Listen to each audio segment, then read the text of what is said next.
Radhe classes. I am Harneet and हमने first chapter of your 11th class textbook economics का बहुत successfully हमने complete किया। आई होप आप लोगों ने सारी की सारी वीडियोस देखी होगी फर्स्ट चैप्टर की, क्योंकि उसमें थोड़ा बेसिक था। सेकेंड चैप्टर भी आपका वैसे बेसिक ही है। सेकेंड चैप्टर में हम सिर्फ आप जैसे हेडिंग पढ़ सकते हो, फंडामेंटल कंसेप्ट एंड टर्मिनोलॉजी, यानी कि हम जो बेसिक कंसेप्ट है वो पढ़ेंगे, जो टर्मिनोलॉजी यानी कि जो मेन डेफिनेशंस है जो आपको थ्रू आउट द लाइफ अगर आप इकोनॉमिक्स का सहारा लेते हुए अपनी जिंदगी काटते हो तो आपको जरूरत पड़ेगी। बीकॉम हो गया, बीबीए हो गया, कुछ भी आप सब्जेक्ट लेते हो तो आपको अगर उसमें इकोनॉमिक्स आता है या आपकी डे टू डे लाइफ में भी आपको बहुत ज्यादा जरूरत पड़ती है, तो हम उन बेसिक कंसेप्ट या बेसिक टर्मिनोलॉजीज के बारे में पढ़ेंगे। कुछ बेसिक कंसेप्ट या बेसिक टर्मिनोलॉजीज जैसे कि स्कैरसिटी क्या होता है, जैसे कि economic and non economic activities क्या होती है, वांट क्या होता है, डिजायर क्या होता है, नीड क्या होती है, ये 3-4 टॉपिक्स के बारे में, इन 3-4 कंसेप्ट के बारे में तो मैं आपको फर्स्ट चैप्टर में समझा चुकी हूँ। तो हम इतना पीछे डीप में नहीं जाएंगे, हम बहुत क्विकली ये चैप्टर को देखेंगे क्योंकि बहुत बेसिक सा चैप्टर है। मुझे सिर्फ आपको डेफिनेशन समझानी है इस चैप्टर में, कंसेप्ट समझाने और कुछ नहीं करना है। असली खेल तो तीसरे चैप्टर से शुरू होगा। So please watch this video entirely and इस वीडियो पे आने से पहले आप प्लीज चैप्टर नंबर 1 की सारी वीडियोस कंप्लीट कीजिएगा, देन ही चैप्टर नंबर 2 की वीडियो पे आइएगा। So without wasting any time let's get started. हम लोगों को पता है कि economics is the study of Mankind in the ordinary business of life. अगर आप मेरी वीडियोस देखते हो तो उस पर बहुत ध्यान देना कि मैं कौन से वर्ड पे कितना प्रेशर डाल रही हूँ। मैं जिन भी वर्ड्स पे ज्यादा प्रेशर डालती हूँ दैट मीन्स कि आपको उस वर्ड को बहुत ज्यादा टाइटली पकड़ के अपनी आंसर शीट में लिखना है। अगर आप उस वर्ड को आंसर शीट में नहीं लिखोगे तो आपके मार्क्स खोने के पूरे चांसेस है। सो मैंने क्या बोला, economics is the study of Mankind in the ordinary business of life, यानी कि रोजमर्रा की जिंदगी में जो भी हमारा बिहेवियर होता है वो कहीं ना कहीं इकोनॉमिक्स से रिलेटेड होता है। तो इकोनॉमिक्स की स्टडी क्या होती है, rational behaviour of human being की ह्यूमन बीइंग कैसे अपना दिमाग लगा के कैसे अपने पैसों को सोचता है, कैसे उसको अलोकेट करता है, कैसे उसकी स्कैरसिटी को पूरा करता है ना, ये सब। Then in the context of rationality activities are conducted are called economic activities. हमने देखा कि economic activity non economic activity क्या होती है। वी सॉ कि हर वो एक्टिविटी जिसमें से हमें पैसा जनरेट होता है, पैसा मिलता है, इनकम मिलती हुई इकोनॉमिक एक्टिविटी होती है, एंड हर एक एक्टिविटी जिसमें से हमें पैसा नहीं मिलता है वो नॉन इकोनॉमिक एक्टिविटी होती है। सो हम इस चैप्टर में, this chapter provides a clear understanding of goods. Goods यानी आपको बाद में बताएंगे हम गुड्स क्या होगा, अभी बता देंगे तो आप वीडियो ही नहीं देखोगे तो हम बाद में बताएंगे आपको गुड्स क्या होगा। सो ये चैप्टर में हम गुड्स के बारे में पढ़ेंगे, सर्विसेज के बारे में पढ़ेंगे, फैक्टर्स के बारे में पढ़ेंगे, कंसेप्ट्स के बारे में पढ़ेंगे, price, value, wealth and welfare and trade cycles के बारे में पढ़ेंगे। तो ये इतना भी छोटा चैप्टर नहीं है जितना आप इसको समझ रहे हो कि चलो डेफिनेशन ही तो है, 3-4 वीडियो में खत्म, मतलब 3-4 मिनट में खत्म नहीं बेटा। ये अच्छा खासा चैप्टर है और इम्पोर्टेंट भी है। सो आप इसको बहुत ध्यान से सुनिएगा एंड देखिएगा, ठीक है। सो सबसे पहला हम पढ़ते हैं प्राइस एंड वैल्यू। सबसे पहला जो कंसेप्ट है, सबसे पहला जो टर्मिनोलॉजी वो है price and value. So price and value. So price का मतलब क्या होता है, कीमत। वैल्यू का मतलब क्या होता है, कीमत। अब आप बोलोगे तो मतलब तो इसमें डिफरेंस क्या, आपने बोला प्राइस का मतलब भी कीमत, वैल्यू का मतलब भी कीमत, पर नहीं। प्राइस का मतलब होता है कीमत जो आप किसी चीज को खरीदने पे देते हो।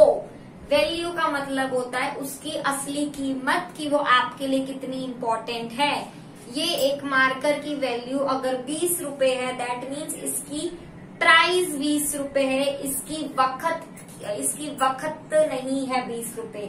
अगर मैं डेली भाषा में बोलूं तो प्राइस का मतलब होता है जो मैं दुकानदार को पे करती हूँ, एंड वैल्यू का मतलब होता है जो मेरे लिए इम्पोर्टेंट होता है, मेरे लिए वक्त होती है, उसको मैं वैल्यू कहती हूँ। अब हम आपकी बुक की लैंग्वेज के हिसाब से एक बार इसको देख लेते हैं। In everyday language we use price and value alternatively. हम एवरीडे लैंग्वेज में प्राइस और वैल्यू को सिनोनिमसली लेके चलते हैं कि प्राइस और वैल्यू दोनों एक साथ चलते, दोनों का एक ही मतलब होता है, ठीक है।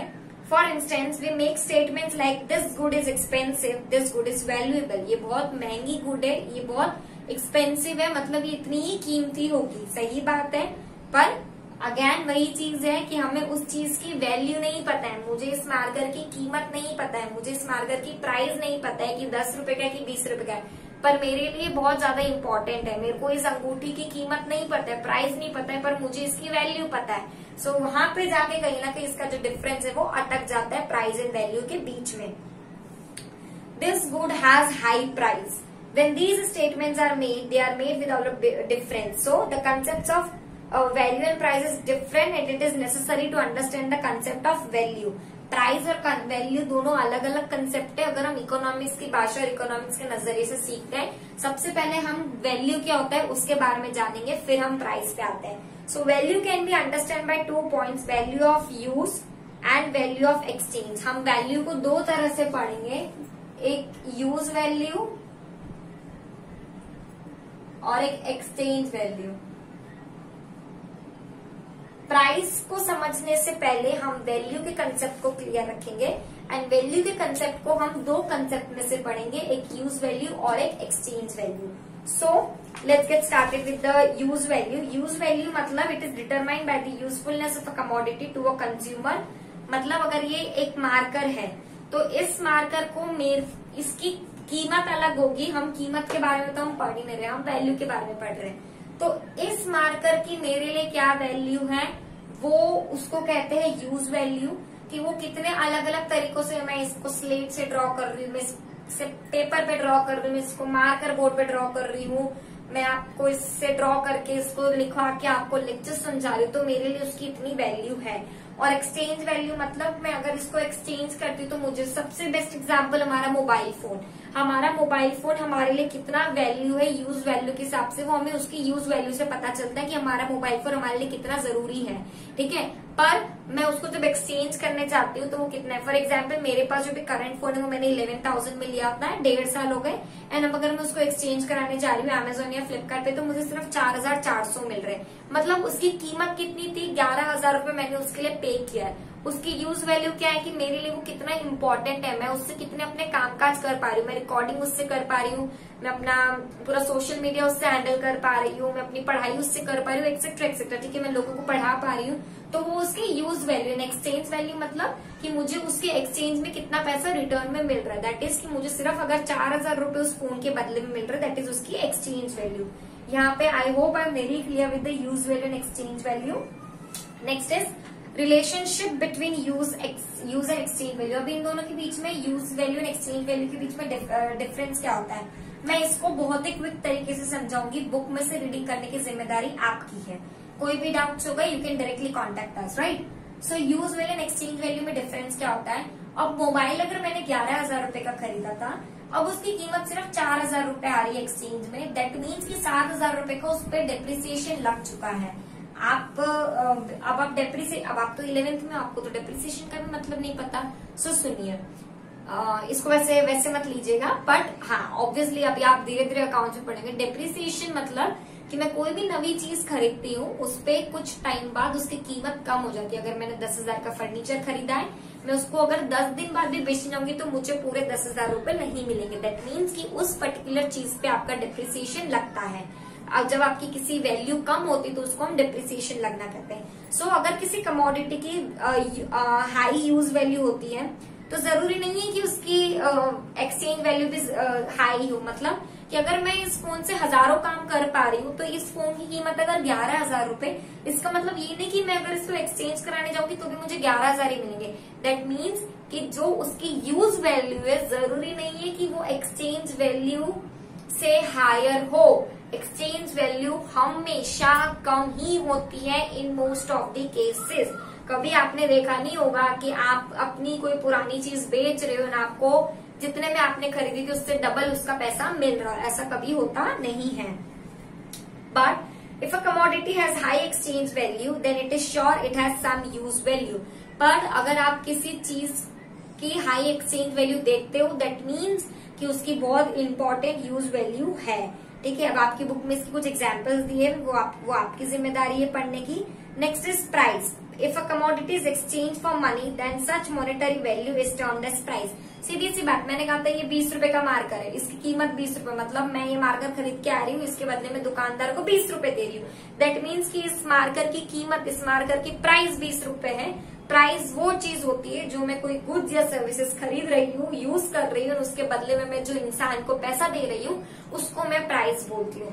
तो इस वीडियो लेक्चर में हमने प्राइस एंड वैल्यू के बारे में पढ़ा। नेक्स्ट वीडियो लेक्चर में हम गुड्स एंड सर्विसेज के बारे में पढ़ेंगे। मैं इस वीडियो लेक्चर में उसको इसलिए नहीं कवर कर रही हूँ क्योंकि वो बहुत ज्यादा डीप टॉपिक है। गुड्स है, गुड्स के भी बहुत सारे यूसेज है, सर्विसेज है, इसलिए उसको हम नेक्स्ट वीडियो लेक्चर में रखते हैं। तो I hope I am very clear with the price and value. Price यानी कि कीमत, एंड वैल्यू यानी कि उसका use value and exchange value. Use value हमेशा हाई होता है, यूज वैल्यू कम, आपका भले कितना भी ज्यादा, जरूरी नहीं कि आपको एक्सचेंज में उतना ही पैसा मिल रहा हो। एंड अगर आपको एक्सचेंज में ज्यादा पैसा मिलता है दैट मीन्स कि आपकी चीज की जो यूज वैल्यू है वो बहुत ज्यादा हाई है। So this was all about price and value.